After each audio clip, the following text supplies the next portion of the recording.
What up, guys? Kevin here. And you just love to see it. PlayStation reaping what they didn't sow. And what they didn't sow was a fan base that loves to play multiplayer games, which have now turned into games as a service games, which have turned into these are games that will make you a ton of money. And they're trying to pivot. They're making a crap ton of games as a service games that are supposed to launch, I guess, before 2025, 2026. Let's read this tweet from Christopher Dring, aka Mr. Gets Weird About UK Sales. I will never forget it. Like every PlayStation fanboy, they like report the UK sales, and then Xbox turned on some servers for old Call of Duty games, and all those games were like in the top 10. Just like, hey, it's that easy. It really is that easy. But no, this is a guy who like interviewed Jim Ryan. He was glowing. He was in his happy place. This guy is Mr. PlayStation. Let's read what he said. Or Eurogamer. Let's talk about Eurogamer, another UK bozo outlet. These are the guys that cried because they didn't get Starfield. Sony's live service pivot may not pay off the way Jim Ryan had once hoped, says Industry Insider. Wasn't that Jason Schreier? And then Christopher Dring. Unfortunately, unless Sony builds out some multiplayer games and stronger revenue from its software business, it will struggle to grow significantly. Yep. It's I love seeing it. And here's the issue. Here is the absolute issue that's going on right now. We have so many great games coming out. Everyone's tweeting out October and all the releases. I'm like, yeah. Like for me, it's impossible to even just be one game a month. And it's like every month this year has like 5, 6, 7 games that I would normally play and beat, but it's just impossible now. And live service games, it's like, all right, Foam Stars. They did a beta for Foam Stars. And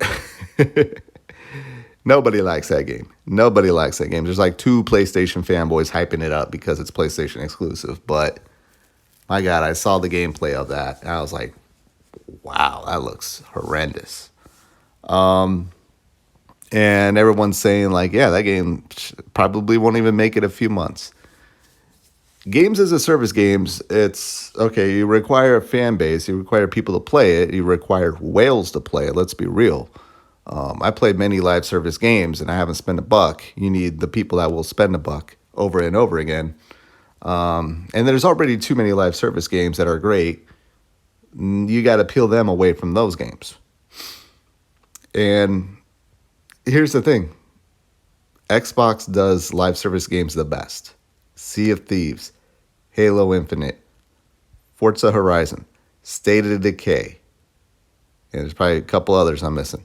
But that's what they eat, breathe, and shit live service games.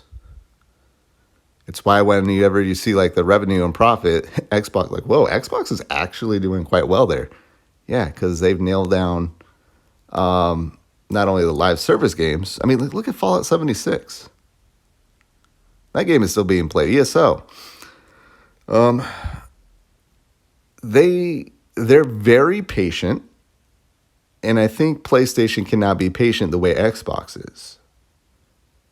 Nintendo has Splatoon. Like Nintendo just like the best that PlayStation could do is what Nintendo did and pull a Splatoon out their ass and recognize, oh, Mario Kart 8 is really a live service game. And then they have Smash. Yeah, Nintendo's doing great as well. Xbox and Nintendo, they're both doing great with live service games. PlayStation, it's like I can't blame Jim Ryan for trying Jim Ryan, but their DNA is not live service games. Their best What they should have done is like if Fall Guys comes out and it's popular, they buy Fall Guys. When they did the deal with Rocket League, they should have bought the developers of Rocket League. But, they didn't make single player, over the shoulder, third person action adventure games. And then they had to go out and buy Bungie. And let's be real, ever since they bought Bungie, Destiny 2 has been trash. It's been absolute trash. Sony is not giving them the love that they need. And that might be a Bungie thing. Bungie might be like, hey, you buy us, leave us alone. You leave us alone. When Sony needs to get in there and be like, hey, you're coming in here, you're shutting down our... They're shutting down, Deviation Games. Fair Games. Here's the thing. Fair Games got greenlit. Greenlit so hard that Sony bought them. And then you see a game like Hyenas, which I've been told looks like Fair Games, got shut down in development. Sega's like, we're not even going to launch this. Yeah, the writing's on the wall that it ain't going to work for Sony. It's just not going to work.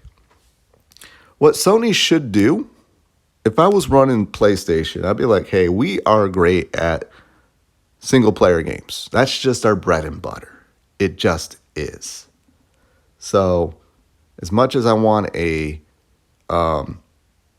really popular live service game, what I would do personally is just make sure all those games do come to PlayStation and just quadruple down on single-player games. I would go buy single-player game studios like Ember Labs or Ember Group, whatever. Whoever's buying all those studios that are now not doing well, I would just start peeling off some of their studios. Like, hey, we'll take a Gearbox, we'll take all your studios back, we'll take a Crystal Dynamics, and just flood my user base with great single-player games. But no, they pivoted towards live service, and it's not working out. And where are the games? Where's Factions 2? That's the thing. Like, these live service games, it takes continuous development. You're asking developers to go, hey, this is all you make. And if you're making something else because this game didn't work out and you moved to something else. So if it's successful, that's all the developer is going to work on is that live service game. And then it just becomes a treadmill of pumping out content. Just pumping out content after content after content. And riding the roller coaster of the highs and lows. Like, oh, this game sucks. This game's awesome. This game sucks. You see what Diablo 4.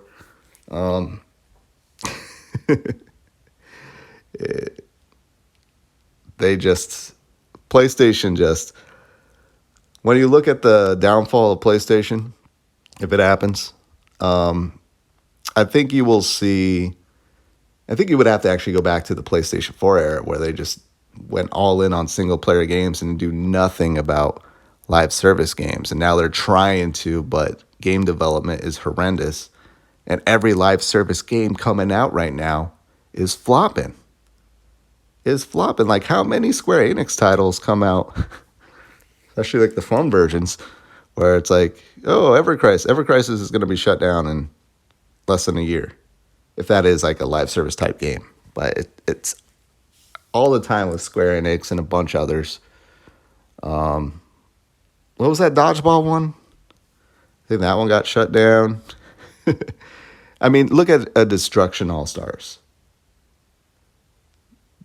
Destruction All-Stars was a game that Sony goes, yep, that's it. That's going to work. And it didn't work.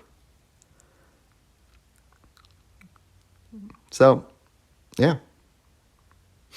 And PlayStation isn't like a Amazon, a Microsoft, an Apple.